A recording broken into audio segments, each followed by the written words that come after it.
Jumpa lagi Jakarta TV. Kali ini kita menuruti permintaan kalian. Katanya minta mana MX45, mana MX450. Nah, kita review sebuah laptop yang menggunakan GeForce MX 450. Ya, di samping saya ini adalah HP Pavilion 14 DV0065TX. Ini yang pertama kali kami uji dengan menggunakan GeForce MX 450.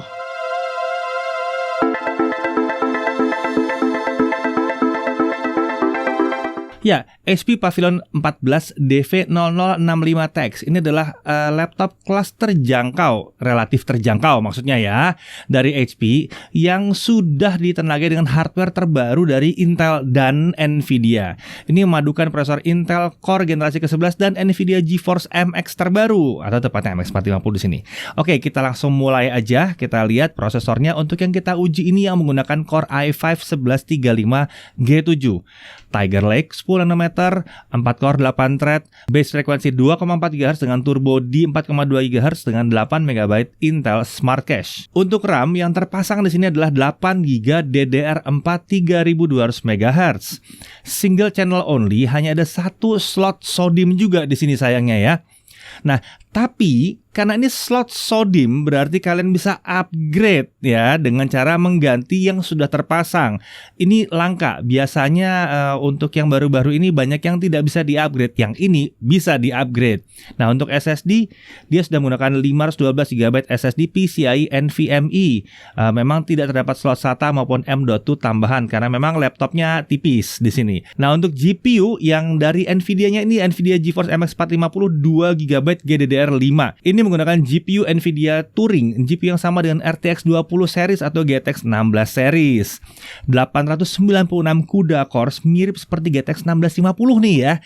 Tapi memang memori busnya di 64 bit. Kalau GTX 1650 itu kan 128 bit ya. Tapi ini akan berguna sekali kalau buat video editing harusnya. Sementara itu Intel Iris Xe Graphics juga masih ada tersemat di dalam prosesor dengan 80 execution unit. Ini tentunya lebih besar dibandingkan Core i7 yang lama yang 1065G7 yang hanya 64 execution unit. Ini sekarang di i5 pakai 80 execution unit. Integrated Graphics ini masih aktif dan dapat membantu berbagai proses yang membutuhkan akselerasi hardware dari Intel Xe Graphics, seperti hardware encoding atau QuickSync ya, akselerasi AI yang terdapat pada Adobe Premiere Pro CC 2020. Nah, itu bisa terbantu dengan yang satu ini. Oke, kita langsung lihat bodinya. Form factornya clamshell sebagaimana mestinya Pavilion, biasanya clamshell ya kalau Pavilion biasa ya. Desainnya masih mirip dengan HP Pavilion generasi sebelumnya. Keren sih ya. Desainnya ini terasa seperti laptop premium. Memang penampilannya ini luar biasa. Silver gini keren banget. Logo Pavilion ada pada bagian engsel. Nah, saat layar dibuka, engsel sedikit mengangkat bagian belakang laptop. Terdapat bantalan dari karet kecil di bagian belakang ya. Jadi kalau ngangkat itu tidak merusak casing, tenang aja ya. Dan ini meningkatkan kenyamanan mengetik dan sirkulasi udara juga jadi otomatis lebih baik karena bagian bawahnya terangkat. Untuk warna yang kami uji ini namanya Natural Silver. Ada warna lain juga, ada Warm Gold juga kalau kalian suka. Dimensinya panjang 32,5 cm, lebar 21,66 cm dan ketebalan 1,7 cm. Sementara itu bobotnya si laptop sendiri 1,4 kg dengan charger 330 gram. Jadi totalnya kalau dibawa-bawa hanya sekitar 1,73 kg. Displaynya ini adalah layar 14 inci Full HD 1920x1080 60 Hz tentunya karena bukan laptop gaming. Ini adalah panel IPS yang 45% NTSC dengan tingkat kecerahan 250 nits. Cukup cerah ini ya. Lapisannya anti glare, jadi nyaman digunakan tanpa pantulan cahaya yang mengganggu. Lalu dia juga punya micro edge bezel, bingkai kanan kirinya tipis. Sisi atas sedikit tebal tapi ini memang karena ada kamera 720p 30 fps di situ. Untuk audio ini adalah speaker stereo dari Bang & Olufsen ya. Posisinya terletak di bawah kanan dan kirinya keyboard. Terdapat software B&O Audio Control untuk mengatur audio profile dan equalizer. Nah, untuk kualitas suaranya tadinya kita anggap mau sebagus apa sih ini walaupun ada cap B&O-nya. Ternyata kualitas suaranya ngelawan sama laptop-laptop di kelas harga 20 jutaan. Iya, cukup lantang walaupun dia menghadap ke bawah ya, terutama kalau kalian taruh di atas meja seperti sekarang ini saya taruh atas meja, ini lantang sekali suaranya. Nah, untuk konektor di sisi kiri ada satu audio jack combo 3,5 mm dan ada satu USB 3.2 Gen 1 yang 5 Gbps. Lalu di sisi kanan ada satu micro SD card reader dan ada satu USB Type-C 3.2 Gen 2 yang 10 Gbps. Yang ini sudah support data transfer, USB power delivery, display output menggunakan protokol DisplayPort 1.4. Lalu dia juga support HP Sleep and Charge. Ini bisa melakukan charging ke smartphone saat laptop dalam kondisi sleep. Kemudian ada juga satu USB 3.2 Gen 1 yang 5 Gbps, ada satu HDMI 2.0 masih tetap ada di sini ya, dan ada satu DC in. Untuk konektivitas dia pakai Intel Wi-Fi AX201 ya. Ini adalah Wi-Fi 6 atau Wi-Fi AX, support multi-user MIMO dan tentunya dia menyediakan Bluetooth 5.1. Untuk keyboard ya layoutnya khas HP banget. Tombol powernya menyatu dengan keyboard tapi posisinya bukan di ujung paling kanan, dia ada di sebelah kirinya tombol delete. Ini tentunya mengurangi tidak sengajanya tombol ini terpencet karena mencet tombol yang paling ujung kanan, karena biasanya kita delete tuh mencet paling ujung kanan gitu ya. Nah, terdapat backlit juga untuk keyboard ini, warnanya putih dengan 2 tingkat kecerahan. Untuk touchpad ini ukurannya cukup besar ya, agak melebar ke kanan dari tombol spacebar tapi nggak ada masalah. Tidak ada tombol klik kiri dan kanan dan dia cukup nyaman karena menggunakan Windows Precision Driver. Sementara itu untuk security dia menggunakan fingerprint reader yang terletak di bagian bawah tombol anak panah keyboard dan ini membuatnya support Windows Hello untuk login. Mari kita masuk ke pengujian performance. Dengan Cinebench R15 kita looping 10 kali, kita bisa lihat bahwa burst performance dari Core i5 1135G7 di sini mencapai 820 poin dengan sustain performance di kisaran 670-680 poin. Memang ini bukan skor paling tinggi dari Core i5 1135G7 yang pernah kami lihat, tapi ini bukan skor yang mengecewakan. Ini skor yang masih bagus ya. Sebagai perbandingan, sebuah Core i5 generasi 10 di laptop tipis kelas premium sekalipun masih bisa mengalami penurunan skor di bawah 600 poin di pengujian sustain performance kami. Nah, lalu kita coba uji juga dia tanpa tercolok ke listrik. Sustain performance processor saat menggunakan baterai ternyata mirip seperti laptop yang disertifikasi Evo, padahal ini bukan. Tidak ada perbedaan performa prosesor antara menggunakan baterai atau saat colok listrik. Ini sangat menyenangkan sekali ya.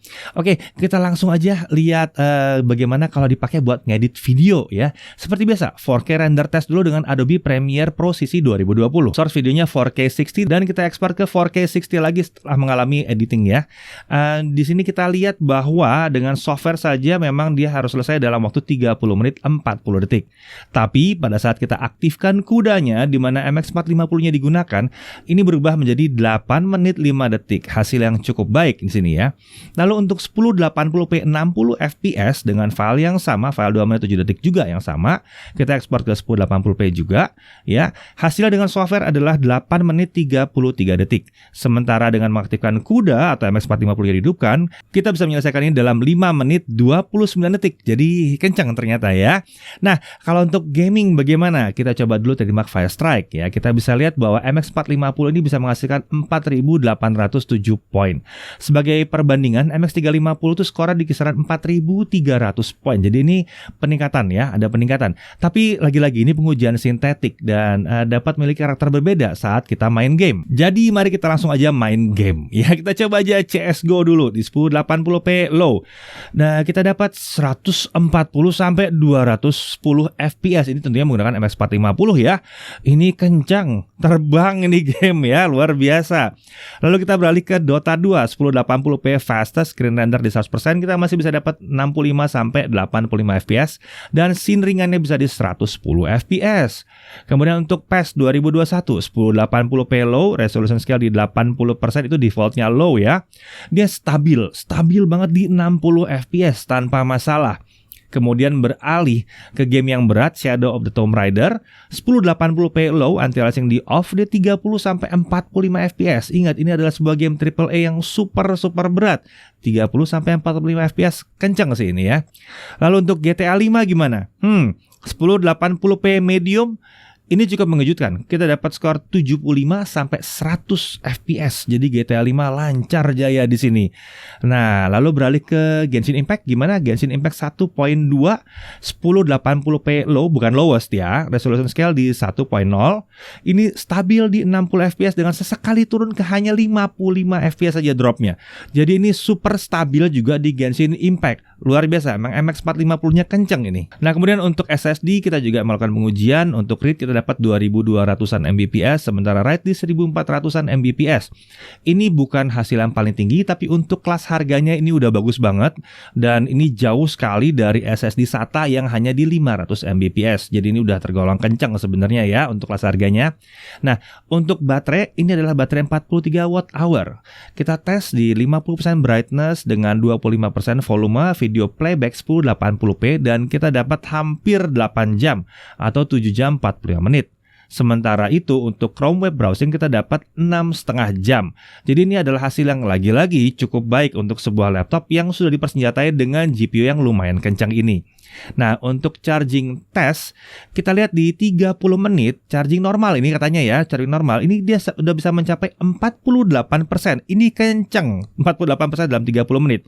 Dan untuk mengisi sampai 100% dia hanya butuh waktu 110 menit atau di bawah 2 jam. 10 menit di bawah 2 jam.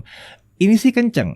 Biasanya di laptop lain ini sudah terhitung rapid atau quick atau fast charge di sini ya. Ternyata dia bilang normal-normal aja, charging biasa tapi kencang. Nah, untuk sistem pendingin ini adalah sistem pendingin aktif dengan 2 kipas dan 2 heat pipe, intake dari bawah, exhaust ke arah belakang ya. Pertama-tama kita lihat dulu suhu prosesornya. Kita pakai Cinebench R15, kita loop 20 kali. Ini load yang berat sekali. Burst di awal atau lompatan di awal itu mencapai 95 derajat Celcius, tapi ini kayaknya hanya colongannya aja. Begitu dilanjutkan ya, dia sustain di sekitar 60 sampai 70 derajat Celcius. Berarti ini aman ya, aman dan cenderung dingin sebetulnya. Sementara itu untuk GPU kita stress test pakai 3D Mark Firestrike. Suhu itu perlahan naik hingga titik tertinggi di 75 derajat Celcius yang tergolong masih aman. Kemudian suhu perlahan turun dan stabil di kisaran 65 derajat Celcius. Jadi aman-aman aja di GPU-nya juga. Nah, kemudian untuk suhu permukaan kita bisa lihat bahwa palm rest dan area keyboard pada saat kita jalankan Cinebench R15 loop 20 kali ini sesuatu yang agak jarang dilakukan untuk laptop seperti ini sebetulnya ya. Nah, kita lihat di palm rest dan area keyboard sisi kiri itu di kisaran 28 sampai 32 derajat Celcius. Ini dingin. Area terpanas itu ada di bagian tengah ke sisi kanan dan ini pun masih di 33 sampai 39 derajat Celcius. Sementara itu permukaan keyboard yang lainnya rata-rata ada di bawah 40 derajat Celcius. Jadi nyaman digunakan meskipun beban kerjanya tinggi seperti ini. Nah, laptop yang menarik ini untuk varian yang kami uji itu dijual di harga 11.999.000. Ada varian lain juga yang pakai Core i7, RAM-nya juga 8GB, SSD 512 sama-sama MX 450, itu dijual di harga 13.999.000. Dan ini semua sudah termasuk Windows 10 Home, Microsoft Office Home and Student 2019 senilai sekitar 1,8 juta. Yang ini sekali diaktifasi akan permanen di laptopnya ya. Jadi aman ya. Dan ada tas backpack juga di sini. Lalu garansinya itu adalah 2 tahun dengan ADP ya. ADP atau Accidental Damage Protection ini mengcover kerusakan akibat kelalaian pengguna. Ya, ini yang beda banget memang kalau resmi tuh kayak gini ya. Ada ADP-nya ya. Ini jatuh tanpa disengaja, ketumpahan air, korsleting listrik itu akan diperbaiki dengan gratis. Tentunya ada kerusakan yang tidak di-cover seperti korosi, kena cairan berbahaya, kena bencana alam, kecelakaan atau dicuri. Ya kalau dicuri salah sendiri sih memang ya. Nah, klaim ADP ini bisa dilakukan dengan membawa unit laptop beserta KTP dan invoice pembelian ke service center HP terdekat. Jadi kita bisa melakukan 1 kali penggantian spare part per tahunnya. Jadi total 2 kali penggantian, 1 kali per tahun ya. Selama total biaya service tidak melebihi biaya laptopnya. Nah, hal yang perlu diperhatikan dari laptop ini menurut kami cuma satu, bahwa slot RAM-nya itu cuma ada 1 ya. Jadi dia tidak bisa jalan di dual channel. Tapi ya, selain dia tetap kencang karena pakai MX 450 juga ya, ini juga membawa ke poin yang menarik, di mana karena ada slotnya, jadi RAM-nya bisa di-upgrade. Ini agak langka akhir-akhir ini ya. Sementara itu kita bisa lihat bahwa desain dan penampilannya itu seperti laptop premium. Sustain performance-nya juga termasuk tinggi ya. Lalu dia menggunakan GeForce MX 450 yang membuat gaming itu lancar di resolusi Full HD dengan setting yang tepat tentunya ya. Dan tentunya juga membuat dia siap untuk akselerasi di software content creation. Suhu kerjanya juga tergolong rendah dan suhu seluruh permukaannya itu tergolong rendah walaupun kita hajar gila-gilaan. Ini sih keren banget ya. Kemudian SSD NVMe PCIe-nya juga tergolong lega di 0,5 tera, layar IPS yang cukup oke, ada fingerprint sensor dan dilengkapi dengan garansi 2 tahun yang sudah dilengkapi dengan accidental damage protection. Lalu tentunya masih ingat kan dia dapat Office secara gratis dan ada backpack juga dalam paket penjualan dia ini. Ya, jadi secara keseluruhan kita bisa lihat bahwa HP Pavilion 14 yang satu ini ternyata datang dengan keunggulan yang unik di mana kita bisa upgrade RAM dan juga dia sudah memiliki MX450 yang sudah naik kelas dibandingkan MX350 yang terdahulu. Jadi performanya bisa lebih oke terutama untuk performa grafis. Selain itu penampilan yang keren juga membuat dia nggak malu-maluin kalau ketemu dengan klien ya. Pada akhirnya kami melihat bahwa laptop yang satu ini memiliki kombinasi penampilan, performa, dan fitur yang sangat memadai untuk harganya. Saya Dedi Irfan, Jagat Review TV.